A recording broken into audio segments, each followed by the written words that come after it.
Salam bahagia, jadi selamat pagi. Jadi pada paparan pagi ini saya bukakan minda semua kepada sekeping duit RM100 lama, di mana mempunyai tanda tangan yang lebih kepada Governor Bank Negara yang lama dahulu.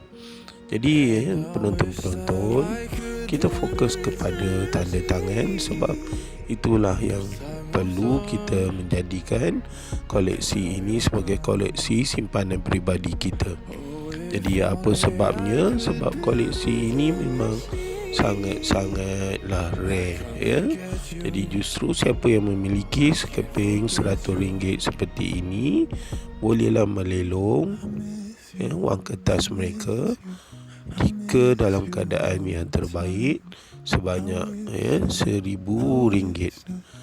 Jadi itulah yang kita letakkan sebagai harga asas untuk dilelong. Jadi jika nak lebih lagi, itu terpulang kepada pemilik sebenar. Private collection mean the value increasing. Maksudnya bila menjadi koleksi peribadi, sudah tentulah harganya akan meningkat. Sebabnya bila kita menjadi koleksi peribadi, itu merupakan koleksi satu-satunya koleksi kita. Sebab itu dalam mengumpul wang lama ini, kita perlu letakkan satu standard sama ada kita ada atau tidak koleksi tersebut. Jika ada orang yang teringin sebab dia tak ada koleksinya dalam simpanannya, sudah tentulah itu menjadi satu perebutan yang sangat baik untuk kita meningkatkan lagi harga wang kertas kita. Jadi saudara-saudari, kita bawakan juga kepada kehidupan kita di mana kita ada memiliki keistimewaan, sudah tentulah kita mendapat kelebihan. Maksudnya seperti wang kertas simpanan kita, jika banyak kualiti tinggi, jadi sudah tentulah ramai yang akan memohon untuk membeli. Justru kita elakkan daripada menjual dengan harga yang murah. Apa sebabnya? Sebab itu juga adalah private collection. Jika you ada beberapa keping, elakkan daripada menjual dengan harga yang murah. Kita mesti ada ego yang lebih sikit. Apa sebabnya? Sebab itu juga private collection. Jadi saudara-saudari, rakan kita ini mempunyai koleksi RM100 sekeping ini, jadi sudah tentulah beliau beruntung. Jadi saran saya, saya bantu beliau letak RM1,000 lelong. Jadi kita boleh lihat kualiti RM100 lama ini masih lagi baik. Bucunya tajam, cuma ada sedikit stain di hujung belah kiri. Jadi bila ada stain, itu menandakan sebabnya saya letak RM1,000 sahaja. Kita tak boleh demand lebih daripada itu.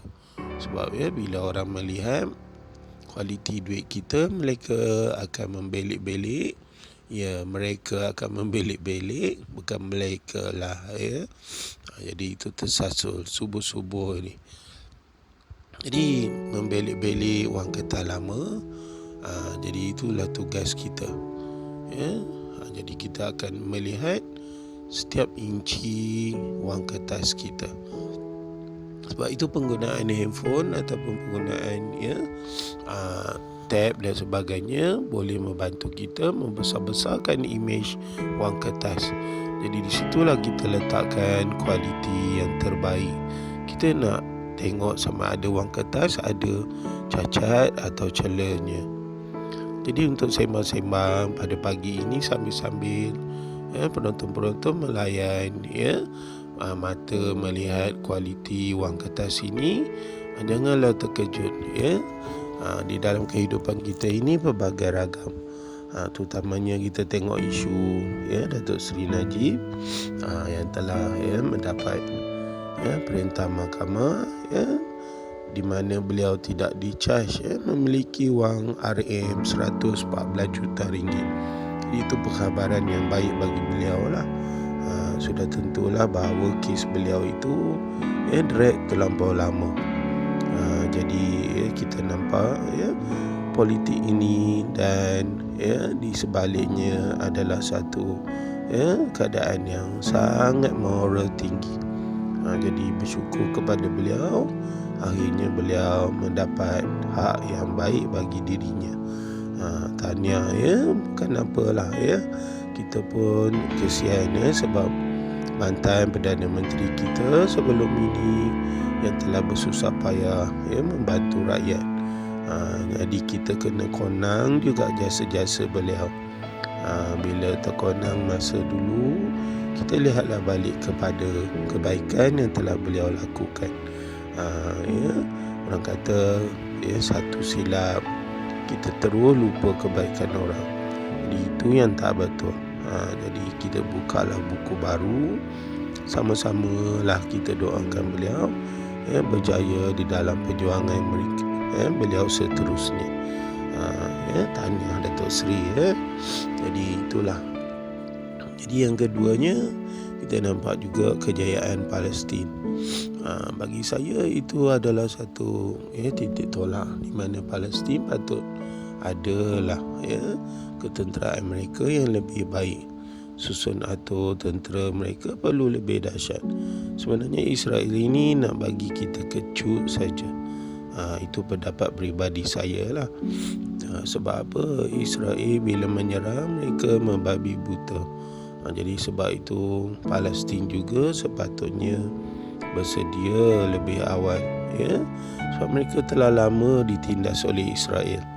Jadi orang kata bila musuh menyerang, jadi hukum wajib kita mempertahankan bumi Palestin itu. Jadi daripada membaling-baling batu, jadi kita tukarlah strategi. Mohonlah bantuan